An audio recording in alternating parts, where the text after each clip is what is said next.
Sir, I rise to speak not on abstract numbers today, but on everyday anxieties of Indians. The title of my speech is, I do not oppose, I rise to propose.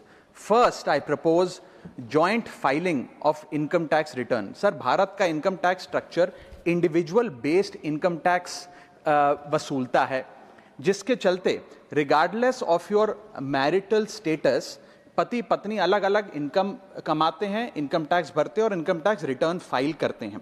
उनकी income को club नहीं किया जाता, aggregate नहीं किया जाता। इस वजह से डुअल इनकम कपल्स, जिसमें पति पत्नी दोनों पैसा कमाते हैं, इनकम कमाते हैं, उनको सेपरेटली टैक्स किया जाता है, जबकि उनके लॉन्ग टर्म इन्वेस्टमेंट्स शेयर्ड हैं, हाउस होल्ड के खर्चे शेयर्ड हैं, फाइनेंशियल रिस्पॉन्सिबिलिटी शेयर्ड है, चाइल्ड केयर कॉस्ट शेयर्ड है, तमाम लिविंग एक्सपेंसेस शेयर्ड हैं।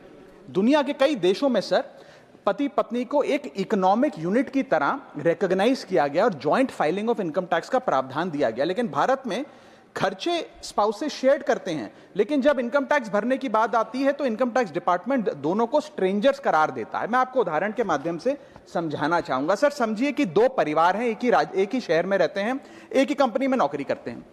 एक परिवार है जो 20 लाख रुपए कमाता है साल का, दूसरा परिवार भी 20 लाख रुपए कमाता है। स्कूल की fees, rent, grocery, medical bill सब समान है, लेकिन इनकम टैक्स अलग अलग।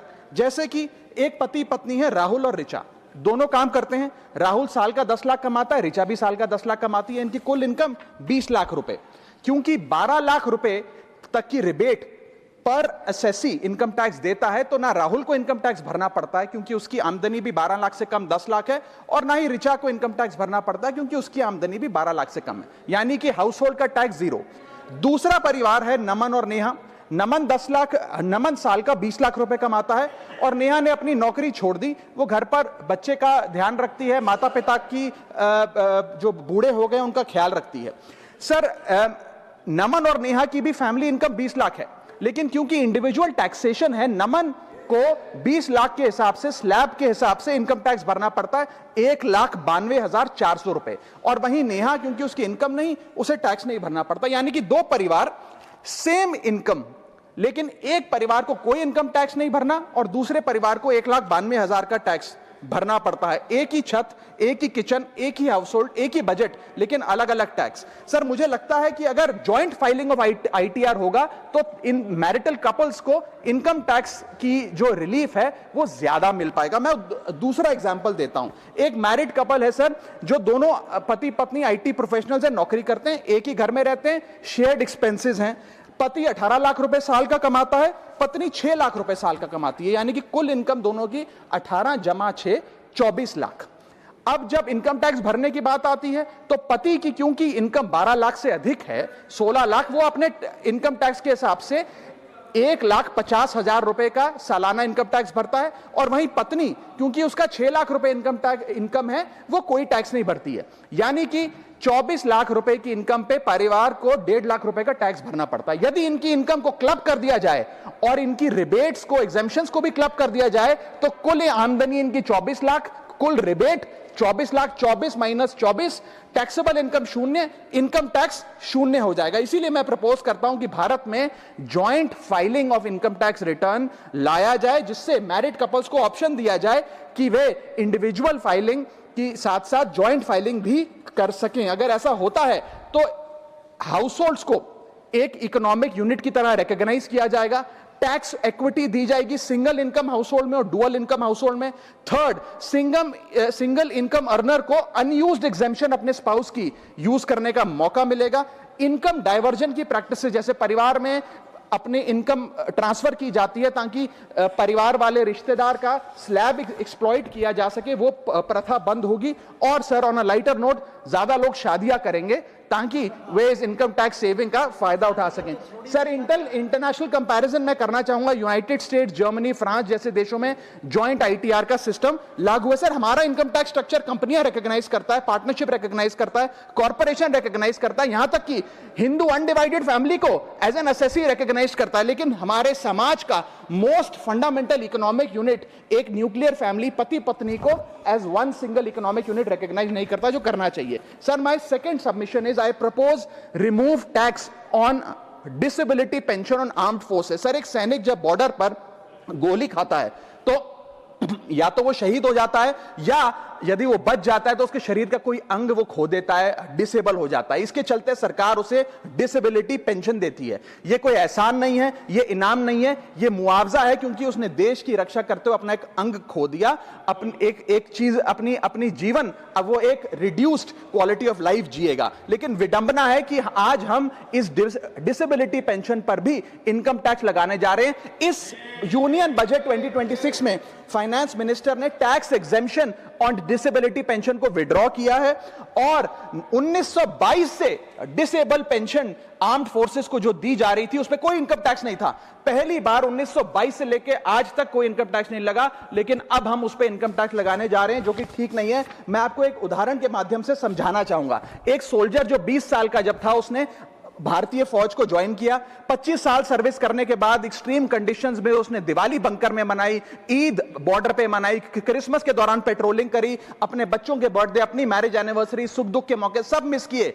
लेकिन उसने अपने सैक्रिफाइस को कभी टैक्स लैब और टैक्स एग्जेम्पशन के चश्मे से नहीं देखा। लेकिन जब ऑपरेशन के दौरान किसी इंजरी के चलते वो अपना कोई अंग खो देता है और मेडिकल बोर्ड उसे 40 से 50% डिसेबल घोषित कर देती है, तो उसके पास दो चॉइसेस होती हैं। या तो वो सर्विस छोड़ दे और पेंशन लेने शुरू लग जाए। अगर सर्विस छोड़ के वो पेंशन लेने लग जाता है तो उसकी पेंशन एग्जेम्प्ट है। लेकिन अगर वो सर्विस नहीं छोड़कर अपनी पूरी टेन्योर काम करता है, अपाहिज होने के बाद, डिसेबल होने के बावजूद भारत माता की सेवा में कार्यरत रहता है, तो उसको डिसेबिलिटी पेंशन जब मिलती है रिटायरमेंट के उपरांत, तो उस पर इनकम टैक्स इस अमेंडमेंट के द्वारा लगाया जा रहा है। सर, ये करके हम एक प्रकार से दो category of wounded soldiers create कर रहे हैं, जिसमें दर्द सहकर जो फौजी ज्यादा काम करता है उससे ज्यादा टैक्स लिया जाएगा। हम अननोइंगली पनिश कर रहे हैं सैनिकों को घायल होने के बाद जो काम करते हैं। So we are penalizing courage, we are taxing endurance. मैं कहना चाहता हूं sir, when the wound is same, service is same, sacrifice is same, tax treatment अलग अलग नहीं होना चाहिए। डिसेबिलिटी पेंशन कोई विंडफॉल गेन नहीं है, कोई बोनस नहीं है, कोई प्रिविलेज नहीं है। अगर भारत माता की सेवा में उस सैनिक ने अपना कोई अंग खो दिया, उसको टैक्स मान के और उसकी डिसेबिलिटी पेंशन को अतिरिक्त इनकम मान के उस पर टैक्स नहीं लगना चाहिए। You can tax income, you can tax profit, but you cannot tax a soldiers sacrifice. Sir, मैं बस यही कहना चाहूंगा कि ये ग्रेटफुल नेशन एक हाथ से सोल्जर को सल्यूट और दूसरे हाथ से इनकम टैक्स का नोटिस नहीं दे सकता। इसे विड्रॉ करना चाहिए and restore full income tax exemption on disabled pension for all army personnel. Sir, third मेरा प्रपोजल है no bank charges for not maintaining minimum account balance.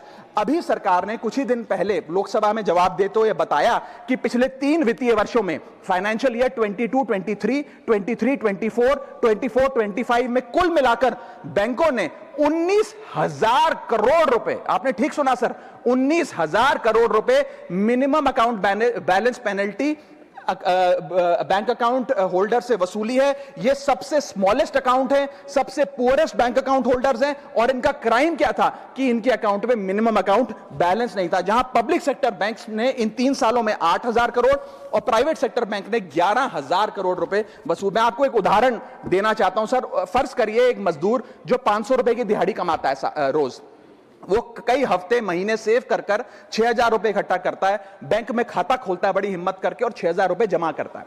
एक दिन कुछ महीनों बाद जब आपदा आती है, उसके घर में कोई बीमार हो जाता है, तो वो 6,000 में से 2,000 रुपए विड्रॉ कर लेता है अपने खर्चे के लिए, बचे 4,000 रुपए। लेकिन बैंक कहता है कि कम से कम 5,000 रुपए का मिनिमम अकाउंट बैलेंस होना चाहिए।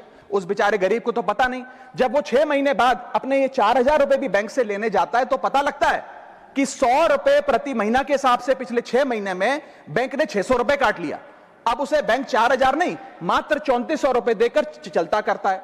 सर, अब आप सोचिए उस गरीब के लिए 600 रुपए की अहमियत।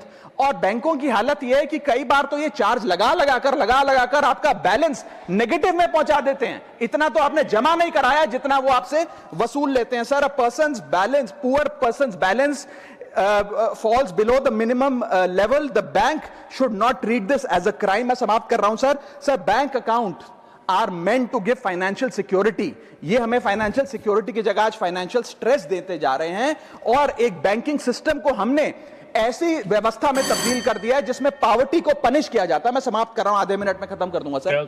Sir if we want 16 minute, हाँ मैं समाप्त कर रहा हूं। इफ वी वांट पार्टी में से कटेगा, हाँ मैं खत्म कर रहा हूं, कोई नहीं, 1 मिनट फालतू ले लूंगा सर।